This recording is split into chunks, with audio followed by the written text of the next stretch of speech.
김건희 여사가 검찰에 소환됐습니다. 현직 대통령 부인으로선 처음입니다. 김 여사는 검찰청사가 아닌 정보보안청사에서 주가 조작 의혹과 고가 가방 수수 의혹에 대해 12시간 가까이 조사받았습니다. 김태훈 기자입니다. 그제 새벽 오후 1시 반부터 어제 새벽 1시 20분까지 영부인 김건희 여사가 피의자 신분으로 첫 검찰 소환 조사를 받았습니다. 경호와 안전상의 이유로 검찰청사가 아닌 별도의 정보보안청사에서 비공개 조사로 진행됐습니다. 먼저 도이치모터스 주가 조작 연루 의혹에 대해 중앙지검 반부패 수사 2부가 조사한 뒤 고가 가방 수수 의혹은 형사 1부에서 이어 조사했습니다. 주가 조작 연루 의혹 조사는 고발장 접수 4년여 만으로 앞서 김 여사는 2번의 서면 답변을 제출한 바 있습니다. 고가 가방 수수 의혹은 지난해 12월 고발이 이뤄졌고 이원석 검찰총장이 신속 수사를 지시한 지 2달여 만에 조사입니다.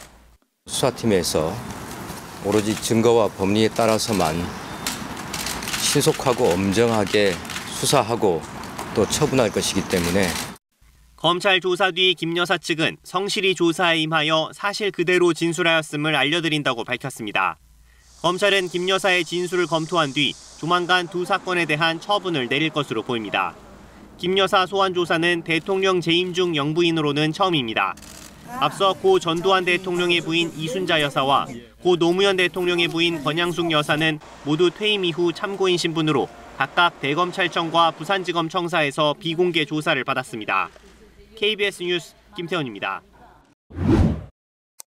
이원석 검찰총장이 김건희 여사의 비공개 조사와 관련해 사과했습니다. 이 총장은 법 앞에 성역이 없다는 원칙이 지켜지지 않았다며 진상 파악 뒤 조치하겠다고 밝혔습니다. 보도에 김소영 기자입니다.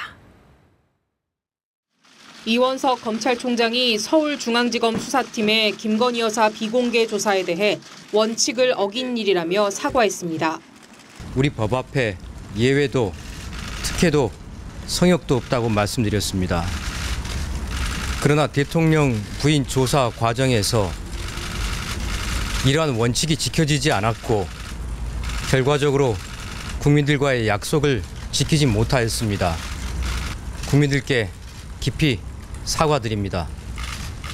총장 패싱 논란에 대해선 사전에 보고받지 못한 것이 맞다면서 일선 검찰청을 제대로 이끌지 못한 것도 자신의 책임이라고 했습니다.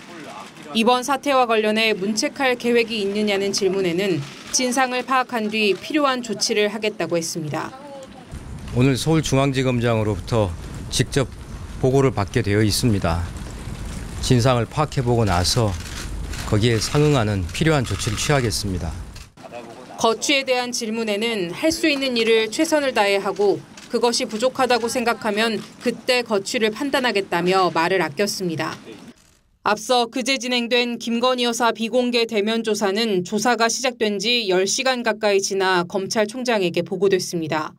이에 대해 대검은 검찰총장이 김 여사 소환 시기와 방법을 사전 보고받지 못했다며 총장이 이 상황에 대해 깊이 고심하고 있다고 불편한 기색을 드러냈습니다. 서울중앙지검은 총장의 수사 지휘권이 배제된 도이치모터스 사건과 고가 가방 사건을 함께 조사해야 하는 만큼 사전 보고를 할 수 없었다고 밝혔습니다. KBS 뉴스 김소영입니다. 김건희 여사의 검찰 조사를 놓고 여야는 충돌했습니다. 대통령 탄핵 청원 청문회와 관련해서도 공방을 이어갔습니다. 문예슬 기자입니다. 더불어민주당은 지난 주말 있었던 김건희 여사 검찰 조사를 두고 공세를 이어갔습니다. 박찬대 당대표 직무대행은 서울중앙지검이 김건희 여사를 제3의 장소에서 조사한 데 대해 허울뿐인 소환 조사라며 김건희 여사에게 면죄부를 주려는 시도라고 비판했습니다.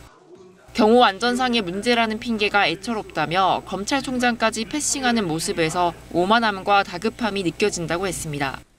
윤석열 대통령 탄핵 청원 청문회와 관련해선 증인으로 나온 임성근 전 사단장이 휴대전화 비밀번호를 알려주고 싶지만 기억이 안 난다며 국민을 우롱했다고 비판했습니다. 그러면서 해병대원 특검법이 재표결에서 부결되면 또다시 더 강화된 특검법을 재추진하겠다고 밝혔습니다. 국민의힘은 김건희 여사에 대한 비공개 조사는 합당한 조치였다고 반박했습니다. 정점식 정책위 의장은 법률상 영부인은 엄연한 경호 대상이라며 조국혁신당 조국 대표, 민주당 정진상 전 대선 선대위 부실장 등이 비공개 조사를 받았다는 것이야말로 특혜였다고 했습니다.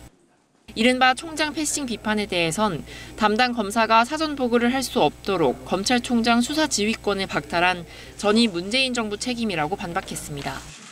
추경호 원내대표는 민주당이 이번 주 다시 탄핵 청원 청문회를 열려는 것에 대해 국민 갈등을 부추기고 국정 혼란을 야기하는 위헌, 불법 청문회를 당장 중단하라고 요구했습니다.